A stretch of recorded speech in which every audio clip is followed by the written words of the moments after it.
മുൻ American president Jimmy quarter അന്തരിച്ചു. 100-ാം വയസ്സിലായിരുന്നു അന്ത്യം. അമേരിക്കയുടെ 37ാമത് പ്രസിഡന്റായിരുന്നു.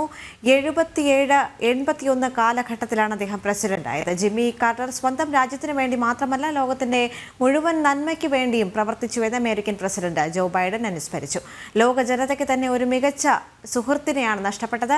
അമേരിക്കൻ ജനതയുടെ ക്ഷേമത്തിനായി വെല്ലുവിളികൾ ഏറ്റെടുത്ത് പ്രവർത്തിച്ച പ്രസിഡന്റായിരുന്നു കാർട്ടറെന്നും ഡൊണാൾഡ് ട്രംപ് പറഞ്ഞു. വിവരങ്ങളുമായി ഐസൻ ജോസ് ചേരുന്നുണ്ട് ഇന്റർനാഷണൽ ഡെസ്കിൽ നിന്ന്. ഐസൻ, നൊബേൽ സമ്മാനം സമാധാനത്തിന് ലഭിച്ച ഒരു അമേരിക്കൻ പ്രസിഡന്റ് കൂടിയാണിപ്പോൾ വിട പറഞ്ഞിരിക്കുന്നത്. മറ്റ് വിവരങ്ങളും കൂടി.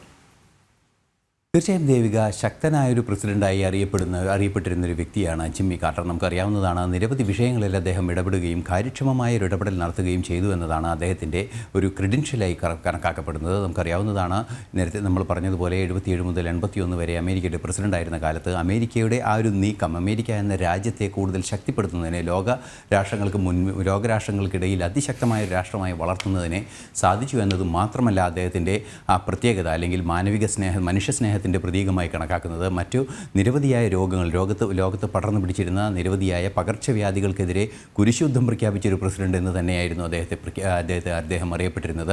ശക്തമായ പോരാട്ടം പകർച്ചവ്യാധികൾക്കെതിരെ നടത്തുകയും അത് ലോകം മുഴുവൻ, അത് ആ പോരാട്ടത്തിന് നയപരമായ നേതൃത്വം നൽകുന്നതിന് ലോകം മുഴുവൻ അദ്ദേഹത്തിൻ്റെ പ്രവർത്തനത്തിൻ്റെ ഗുണം ലഭിക്കുകയും ചെയ്തു എന്നതാണ് ഏറെ പ്രാധാന്യമർഹിക്കുന്നൊരു വിഷയം. മാനവരാശിക്ക് അദ്ദേഹം ചെയ്ത സേവനം എന്നുള്ളത് പകർച്ചവ്യാധികളെ പ്രതിരോധിക്കുന്നതിനുള്ള നയപരമായ തീരുമാനങ്ങൾ ഉന്നതമായ രാഷ്ട്രീയവും സാമ്പത്തികവുമായ ശേഷിയുള്ള ഒരു രാജ്യത്തിൻ്റെ നേതൃത്വത്തിലിരുന്ന് നടപ്പാക്കാൻ സാധിച്ചു എന്നതാണ് അദ്ദേഹത്തിൻ്റെ ഏറ്റവും വലിയ പ്രത്യേകതയായി പറയുന്നത്. അതുതന്നെയാണ് ജോ ബൈഡൻ ഉൾപ്പെടെയുള്ളവർ തങ്ങളുടെ അനുസ്മരണ സന്ദേശത്തിൽ ഊന്നിപ്പറഞ്ഞത്. ഒരു മനുഷ്യസ്നേഹിയായിരുന്ന, മാനവീയതയ്ക്ക് മുൻതൂക്കം നൽകിയിരുന്ന ഒരു മനുഷ്യനെ നഷ്ടപ്പെടുമ്പോൾ ലോകത്തിന് കൂടിയൊരു, അമേരിക്കയ്ക്ക് മാത്രമല്ല ലോകത്തിന് കൂടിയൊരു സുഹൃത്തിനെ നഷ്ടപ്പെടുന്നു എന്നാണ് പറഞ്ഞത്.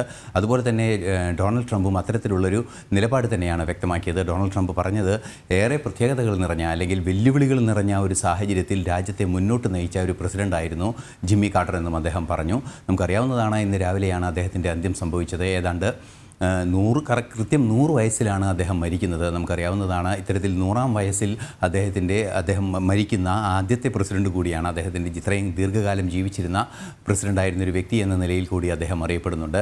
മറ്റൊരു പ്രധാന സംഭവ വികാസം, അല്ലെങ്കിൽ പ്രധാനമായ ഒരു ജീവിതരേഖ അദ്ദേഹത്തിൻ്റെ ജീവിതത്തിലുള്ളത്, അദ്ദേഹം നൊബേൽ സമ്മാന ജേതാവ് കൂടിയായിരുന്നു 2002 എന്നതാണ്. ഈ നൊബേൽ സമ്മാന ജേതാവ്, സമാധാനത്തിനുള്ള നൊബേൽ സമ്മാനം നേടിയ അമേരിക്കൻ പ്രസിഡൻ്റായിരുന്ന, മാനവരാശിയെ ബാധിക്കുന്ന രോഗങ്ങളോട് പോരാടിയ മനുഷ്യസ്നേഹിയായിരുന്നു ഒരു വ്യക്തി എന്ന നിലയിൽ എന്നും ഓർമ്മിക്കപ്പെടുന്ന ഒരു മഹത് വ്യക്തിത്വമായി തന്നെയാണ് അമേരിക്കൻ മുൻ പ്രസിഡന്റായ ജിമ്മി കാർട്ടർ സ്മരിക്കപ്പെടുന്നത്.